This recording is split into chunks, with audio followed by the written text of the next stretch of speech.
पाकिस्तान तहरीक इंसाफ की जानिब से निकाले जाने वाले लॉन्ग मार्च का मुस्तकबिल पार्टी चेयरमैन इमरान खान पर कातलाना हमले के बाद गैर यकीनी का शिकार है। इस हमले में इमरान खान समेत 14 अफराद जख्मी हुए और एक PTI कारकुन को अपनी जान से हाथ धोना पड़ा।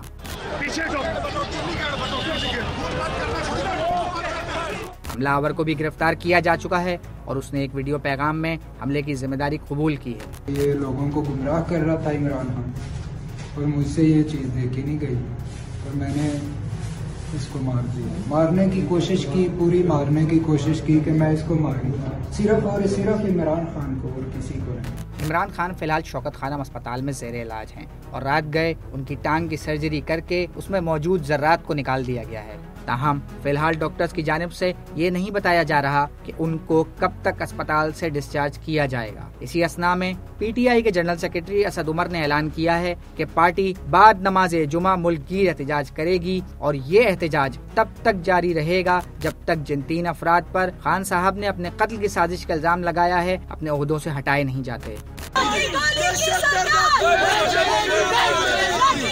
अब देखना ये है कि आया खान साहब सेहतियाब होकर लॉन्ग मार्च की क़यादत संभालेंगे या मुल्क की एहतजाज का रास्ता अपनाकर हुकूमत पर दबाव बढ़ाया जाएगा।